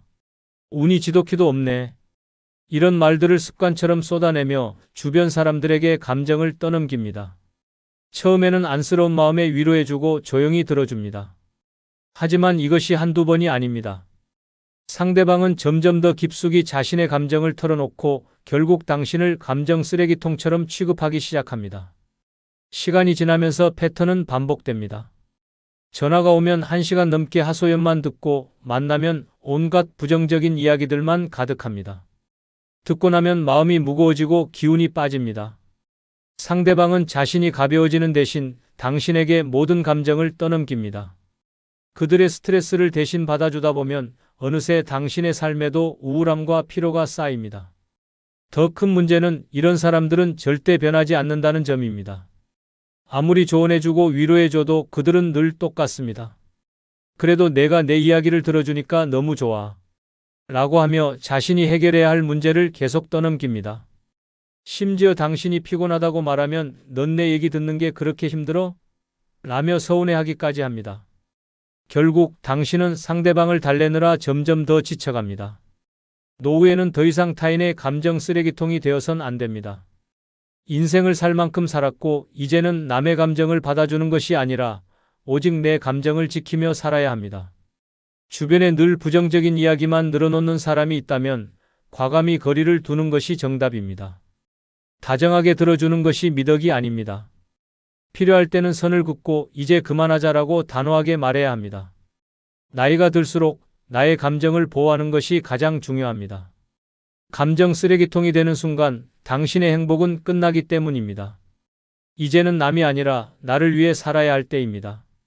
이와 관련된 실제 사례 한 편을 소개하겠습니다. 67세 이정숙 씨는 평생 남의 말을 잘 들어주는 성격이었다. 친구들이 고민을 털어놓으면 그래, 내 마음 이해해 하며 위로했고 언제든지 전화가 오면 1시간이고 2시간이고 들어줬다. 그러다 보니 주변에서는 정숙 씨한테 얘기하면 속이 시원해 라며 늘 하소연을 하러 찾아왔다. 문제는 그게 한두 번이 아니라는 것이었다. 친구 김 씨는 남편 이야기를 할 때마다 전화했다. 이 인간이 또 날 무시해. 내가 뭘 그렇게 잘못했냐고. 처음엔 공감해 주었지만 매일 반복되는 이야기에 점점 지쳐갔다. 늘 똑같은 불만, 똑같은 하소연. 그런데도 거절하면 넌 내 얘기 듣는 게 그렇게 힘드냐? 라며 서운해했다. 결국 이정숙 씨는 김 씨 전화를 받기만 해도 가슴이 답답해졌다. 자신의 감정도 지치고 우울해졌다. 그런데 정작 김 씨는 자신의 감정을 덜어내고 나면 홀가분해졌는지 아무렇지도 않게 생활했다. 이정숙 씨만 감정의 찌꺼기를 가득 안고 살아가게 된 것이다. 그제야 깨달았다. 나는 이 사람의 감정 쓰레기통이었구나. 그날 이후 이정숙 씨는 더 이상 남의 감정을 대신 받아주지 않기로 결심했다. 상대방의 감정을 받아줄수록 나의 감정은 망가진다는 사실을 뒤늦게 깨달은 것이다. 두 번째는 타인의 문제에 조언하면서 해결하려고 하는 것입니다. 조언을 쉽게 베푸는 순간 당신은 타인의 문제 해결사가 됩니다. 친구나 지인이 고민을 이야기하며 어떻게 하면 좋을까요? 라고 묻습니다. 처음에는 진심으로 도와주고 싶은 마음에 자신의 경험과 지혜를 나눠줍니다. 하지만 조언을 해준다고 해서 상대방이 그 말을 고맙게 받아들이는 것은 아닙니다. 상대방이 조언을 구하는 이유는 정말 해결책이 필요해서가 아니라 자신이 듣고 싶은 말을 듣고 싶어서일 가능성이 큽니다. 만약 현실적인 조언을 하면 너무 냉정하네요. 라는 반응이 돌아옵니다. 결국 상대방은 조언을 듣고도 그대로 행동하지 않으며 나중에는 내 말 듣고 했더니 더 안 좋아졌어? 라며 오히려 책임을 돌리는 경우도 생깁니다. 조언을 많이 해주다 보면 어느새 상대방의 인생 문제까지 떠안게 됩니다. 한 번 조언을 해주면 계속해서 새로운 고민을 가져오고 마치 당신이 해결해 줘야 하는 것처럼 행동합니다. 나중에는 이 문제도 좀 봐줘요. 결국 친구의 인생 문제에 휘말려 감정적으로도 피곤해지고 스트레스만 쌓이게 됩니다. 더 큰 문제는 조언을 해주고 나서 상대방이 원하는 결과가 나오지 않으면 당신을 탓할 수도 있다는 점입니다. 내가 그때 그렇게 하라고 했잖아. 라며 실패의 책임을 떠넘길 수도 있습니다.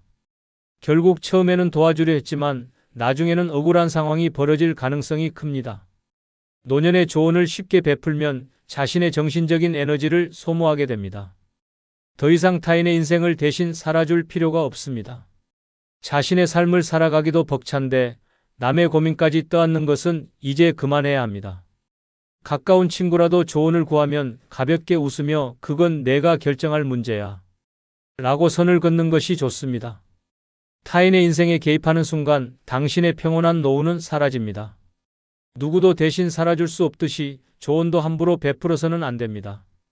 이제는 남이 아니라 나 자신을 위해 지혜를 써야 할 때입니다. 이와 관련된 실제 사례 한 편을 소개하겠습니다.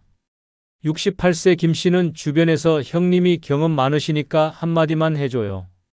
라는 말을 들을 때마다 기분이 좋았다.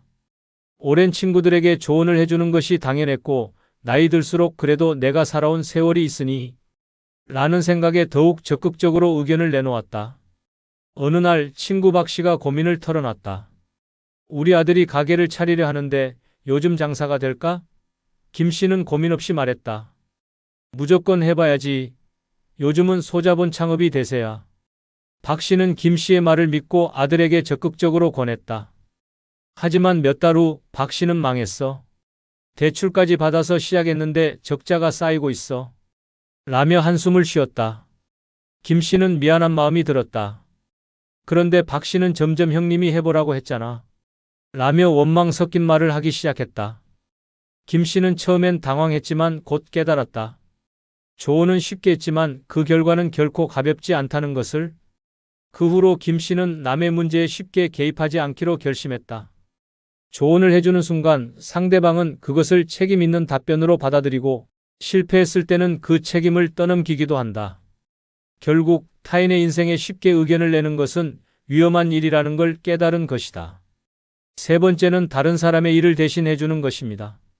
살다 보면 친구나 지인이 이거 좀 도와줄 수 있어? 한 번만 대신해줘. 라며 가볍게 부탁하는 일이 많습니다. 처음에는 별거 아닌 것 같아 도와주지만 그 순간부터 당신은 누군가의 무료 노동자로 전락할 가능성이 큽니다. 특히 65세 이후에는 당신의 시간이 가장 소중한 자산입니다. 그런데도 누군가는 어차피 할 일 없잖아. 라는 말로 당신의 시간을 자기 마음대로 쓰려 합니다. 동네 친구가 나 대신 은행 좀 다녀와줘. 라고 부탁하면 처음엔 사소한 일처럼 보일 수 있습니다. 하지만 한번 도와주면 그 다음부터는 계속해서 반복됩니다. 문제는 여기서 끝나지 않습니다. 시간이 지나면 부탁이 점점 커지고 결국엔 상대방이 그것을 당연한 일로 받아들인다는 것입니다. 처음엔 고마워라고 했던 사람이 나중엔 이번에도 좀 해줘라는 식으로 태도를 바꿉니다. 당신이 거절하면 오히려 서운해하고 마치 의무라도 있는 것처럼 불편한 관계가 될 수도 있습니다. 더 심각한 경우 상대방은 당신의 호의를 이용해 돈이 드는 일까지 부탁할 수도 있습니다. 가령 내 대신 이거 좀 사서 보내줘. 같은 일이 반복되다 보면 결국 금전적 손실까지 발생할 수 있습니다. 하지만 상대방은 절대 고마워하지 않습니다. 오히려 그냥 해주면 되잖아. 라며 점점 더 무리한 요구를 합니다. 노후에는 당신이 해야 할 일만 해야 합니다. 남을 도와주는데 시간을 빼앗기다 보면 정작 자신을 위해 써야 할 시간과 에너지가 사라집니다. 주변에서 부탁이 들어올 때마다 이건 내가 할 일이 아니다라고 분명히 선을 긋는 것이 중요합니다. 다른 사람의 일을 대신하는 순간 당신의 자유로운 삶은 끝이 납니다. 이제는 누군가의 일을 대신해주는 사람이 아니라 오직 나를 위해 살아야 할 때입니다. 남이 아니라 나의 시간을 가장 소중하게 여겨야 합니다. 이와 관련된 실제 사례 한 편을 소개하겠습니다. 70세 김순자 씨는 평생 남 도와주는 걸 당연하게 여겼다. 주변에서 부탁하면 거절하기 어려웠고 내가 할 수 있는 일이면 해줘야지 라는 마음으로 늘 남의 일을 대신해 주었다. 하지만 그것이 자신의 노후를 갉아먹는 일이라는 걸 깨닫기까지는 오랜 시간이 걸렸다. 어느 날 이웃 박 씨가 찾아와 인터넷 주문하는 걸 잘 모르겠는데 좀 도와줘 라고 부탁했다. 별일 아니라 생각하고 대신 주문해줬다. 그런데 그 다음부터가 문제였다. 이것도 좀 사주면 안 돼? 나 이번에 보험 갱신해야 하는데 서류 좀 챙겨줄 수 있어? 부탁은 점점 늘어났고 마치 김 씨가 박 씨의 개인 비서가 된 듯한 기분이 들었다.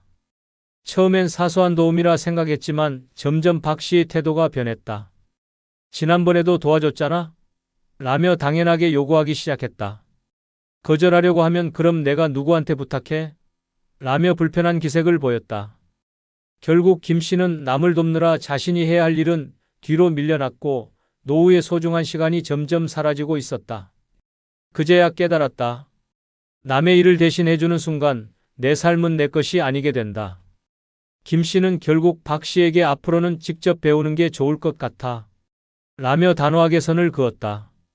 이제는 내 인생의 주인은 나라는 걸 깨닫고 더 이상 남의 삶을 대신 살아주지 않기로 결심했다.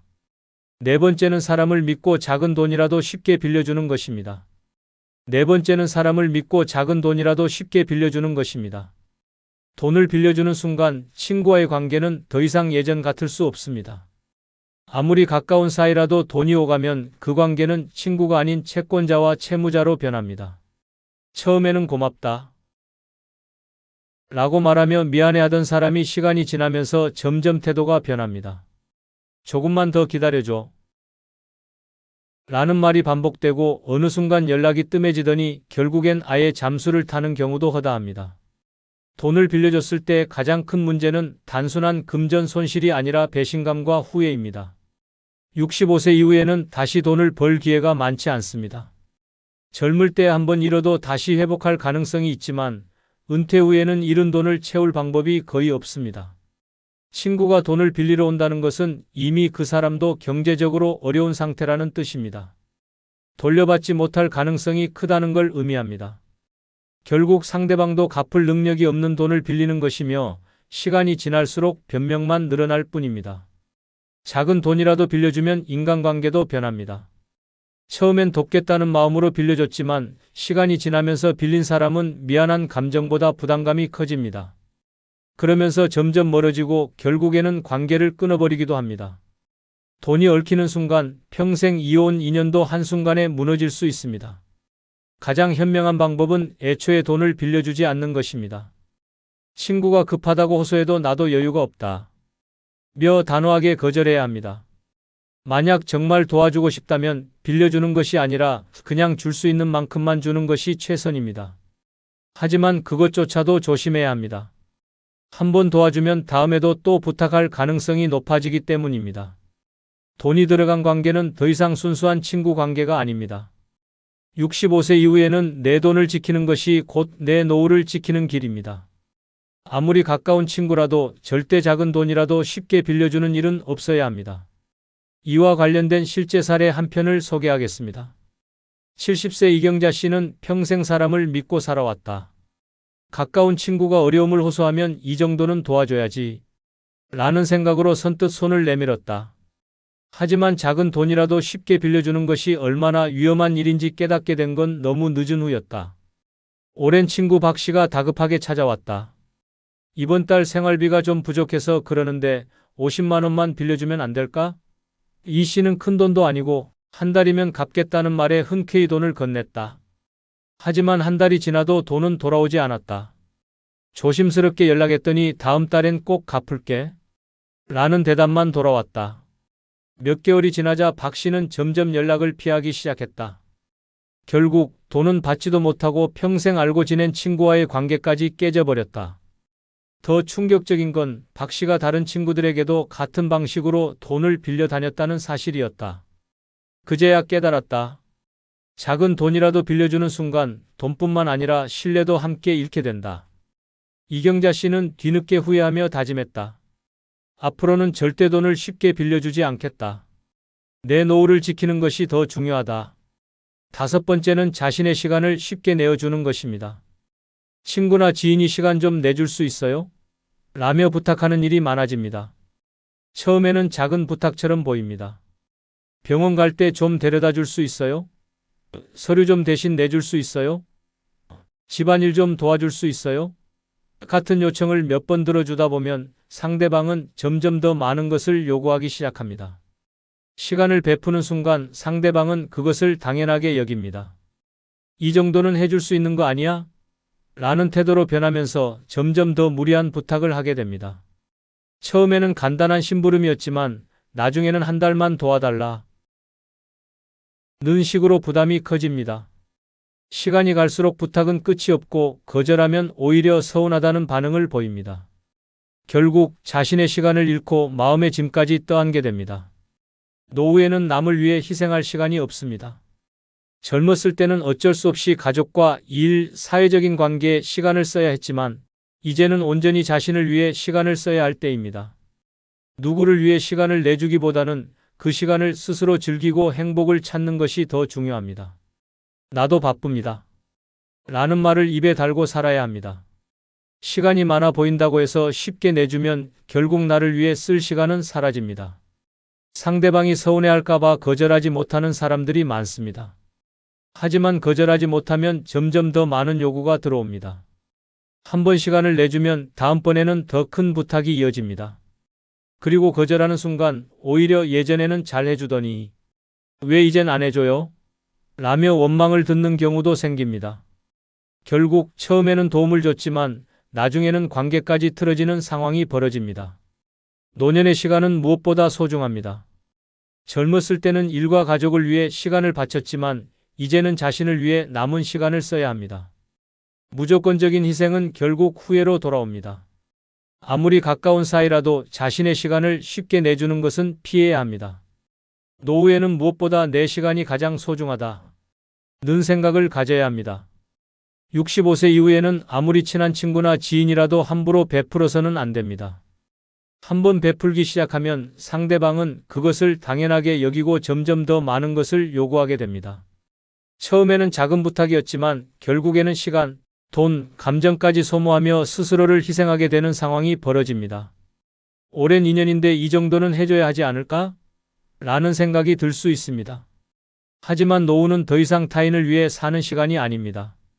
젊었을 때는 가족과 일, 주변 사람들에게 신경 쓰며 살아왔지만 이제는 온전히 나를 위해 살아야 하는 때입니다. 나 자신을 돌보지 않고 남에게 베풀다 보면 결국 남은 인생을 후회 속에 보내게 될 가능성이 큽니다. 무엇보다 중요한 것은 내 것을 지키는 것입니다. 돈을 빌려주고 시간을 내주고 감정을 받아주고 남의 책임까지 대신 지는 순간 내 인생은 점점 타인의 것이 되어 갑니다. 친구가, 지인이, 가족이 서운해할까봐 계속 베풀다 보면 결국 나를 위한 시간과 여유는 사라지고 남이 원하는 대로 끌려다니는 삶이 될 수 있습니다. 이제는 단호해져야 합니다. 내가 먼저입니다. 미안하지만 안 된다. 나는 나를 위해 살아야 한다. 라고 당당하게 말할 수 있어야 합니다. 노후는 희생하는 시간이 아니라 나를 위한 시간입니다. 더 이상 남을 위해 살지 말고 온전히 나 자신을 위해 살아야 합니다. 구독과 좋아요 부탁드립니다. 감사합니다.